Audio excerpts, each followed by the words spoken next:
fala, falando dos aspectos mais gerais que envolvem o DSM-4, colocar as pessoas numa forminha, medicalizar, etc. Como sabemos, o Manual Estatístico de Doenças, o DSM, tem excluído as formas diagnósticas que não se fundamentam diretamente em estudos estatísticos e bases orgânicas. O argumento adotado para retirar a psicanálise e a reflexão filosófica dos fundamentos clínicos diz a respeito de uma necessidade muito específica de obtenção de critérios para a uniformização do diagnóstico. O pensamento pragmático na base da formulação de critérios comuns é sustentado por um ideal de que só é possível promover o verdadeiro avanço científico se todos falarem a mesma língua. Além disso, nos veríamos livres de qualquer possibilidade de erro, já que o fundamento no organismo não nos enganaria a respeito da acuracidade de nossa técnica. Qualquer possibilidade de dissenso a esse tipo de fundamentação de prática clínica é eliminada de saída, assim como as demais posições teóricas e epistemológicas.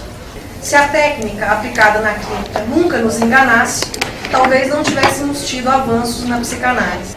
Somente uma posição tão radical como essa, de que seria possível controlar bioquimicamente o cérebro, poderia justificar a eliminação de outra forma de fundamentação, que não é essa, diretamente orgânica, que não é essa que é visível.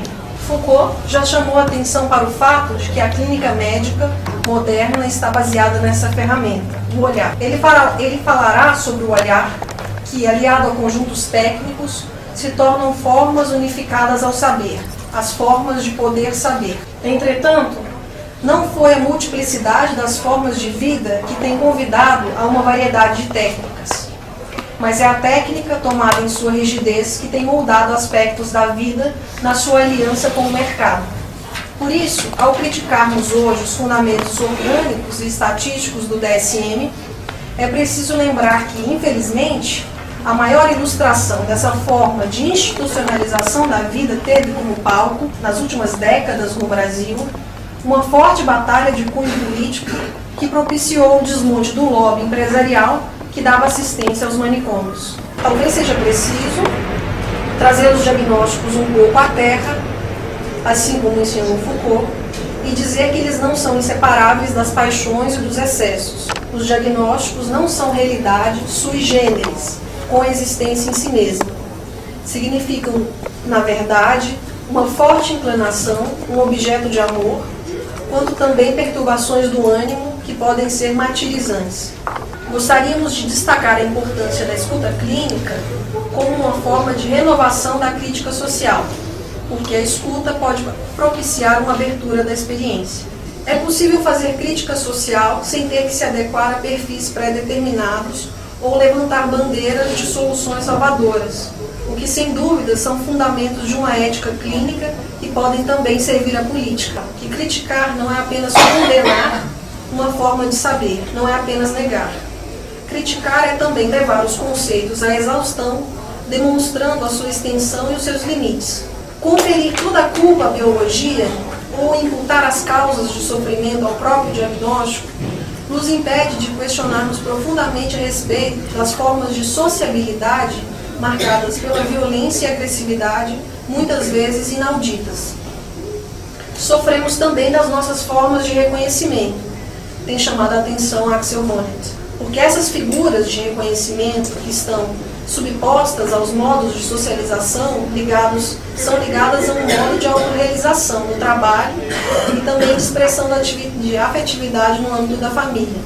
Nesse contexto, temos estudado a importância da categoria de anomia, como a ausência de normas, para entender por que esse modo de reconhecimento em vigor faz com que tudo seja permitido para se obter sucesso, tudo seja permitido para se obter status, tudo seja permitido desde que feito para obter uma forma determinada de reconhecimento no trabalho.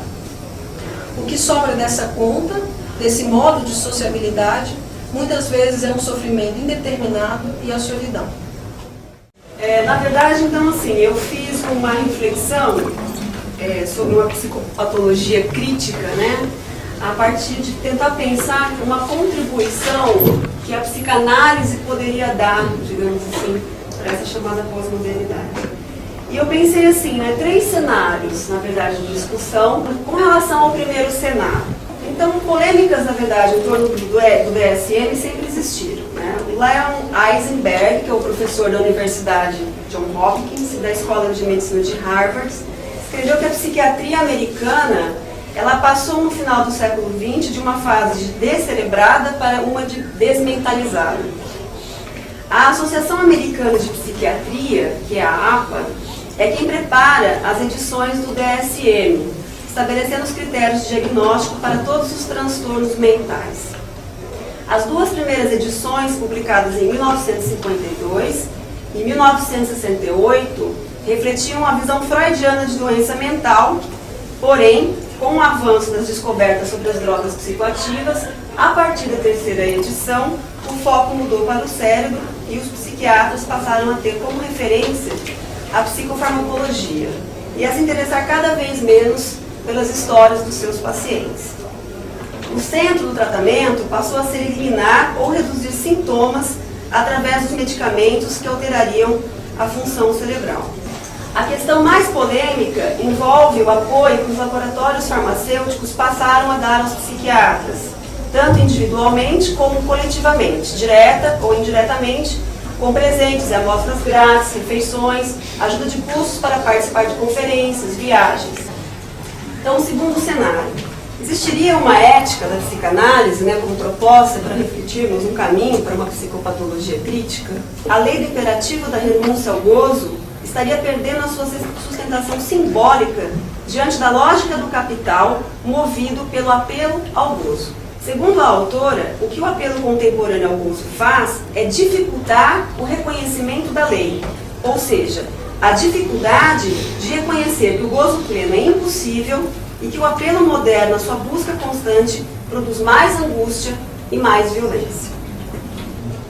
A psicanálise não tem uma concepção do ser humano harmônico. Agora, abre aspas. Ela não parte do ser, mas da falta a ser. Fecha aspas. Eu pergunto, não são justamente os tratamentos com drogas psicoativas aquilo que há de mais distante para o sujeito no reconhecimento e responsabilidade pelo seu desejo e pelas produções do seu inconsciente?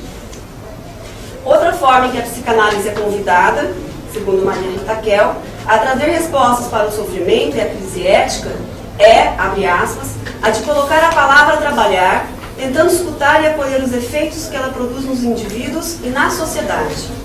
Sai de cena a psicanálise que tudo explica e entra em cena a psicanálise da pergunta que não quer cessar e que convida a todos a suportar a angústia da indagação. Fecha aspas. Como a psicanálise não pode propor uma verdade definitiva para a natureza humana, o que ela pode apontar foi a necessidade de entender quais as condições sociais que estão produzindo a crise ética atual. Passo, então, a minha última reflexão a partir de algumas ideias de Zygmunt Bauman. Abre aspas. A ágora foi conquistada não pelos regimes totalitários, mas essencialmente pela privacidade. Fecha aspas. Se Freud denunciou com a criação da psicanálise a hipocrisia na moral burguesa e vitoriana de seu tempo, a partir da escuta das vozes das mulheres histéricas oprimidas de sua época, cabe à psicanálise, com a sua ética na circulação da palavra, de dar um espaço às vozes que hoje estão caladas, submetidas a um novo tipo de opressão, o da medicalização excessiva de drogas psicoativas. Assim como Freud percebeu a opressão nas mulheres no final do século XIX e início do século XX, percebemos as vozes daqueles que hoje não conseguem falar sobre o que está acontecendo, as crianças. O excesso de medicalização da infância poderia ser visto como uma maneira do grande outro não faltar à criança e essa continuar acreditando que o outro é pleno? Esse transbordamento de medicalização para a infância apontaria para um excesso de gozo e para a ausência da interdição da pulsão? O que aconteceria? O grande outro não seria barrado? Entre as questões também do grande mercado consumidor que representa milhões de crianças e famílias, né, que se sacrificam, são capazes de tirar as coisas de si, mas para pelo menos conseguir proporcionar aos filhos, né, uma esperança de uma vida melhor. Eu gostaria especialmente de destacar, em relação à natureza desse movimento, ele apresenta de saída o mérito de ser um movimento de resistência que não se estrutura ao modo de um protesto. Para isso, eu gostaria de lembrar uma indicação de Lacan, onde ele diz que, ao protestar contra uma situação, nós entramos no discurso que a condiciona, administrando a esse discurso as correções que o tornariam mais suportável. Eu posso mesmo dizer, a gente sabe que as várias versões do DSM, elas se reorganizam periodicamente em resposta aos protestos contra os seus supostos abusos. Por exemplo, de eliminar a categoria clínica da histeria em resposta ao protesto gerado pelo lobby das feministas.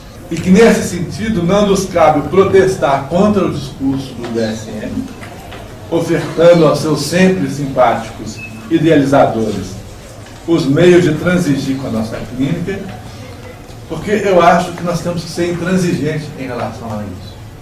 Eu acho que não há como negociar com o DSM. Que princípio é esse que nos interessa combater?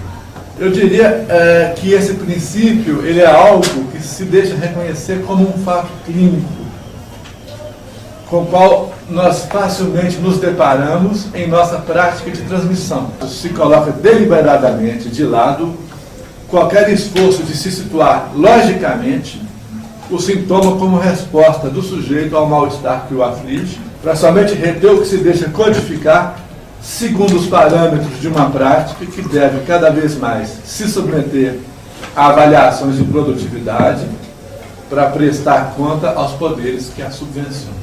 Mas se a gente abrir, por exemplo, os critérios de classificação do DSM, da esquizofrenia, o estudante se informa que os sinais característicos desse distúrbio, tal como alucinação e delírios, devem persistir no mínimo durante 6 meses. Então eles perguntam, mas por que 6 meses e não 5 meses e 29 dias? Ou outro prazo qualquer. E na sua pesquisa ele vai ao prefácio, lugar que o autor explica a metodologia do livro, e ele descobre que a ausência de resposta não é uma insuficiência, não foi que ele não estudou, é que o DSM se pretende, ele é programaticamente ateorético no que diz respeito à etiologia dos casos classificados. A questão então seria de saber de onde se justifica a demissão programática da teoria no princípio da organização discursiva do DSM.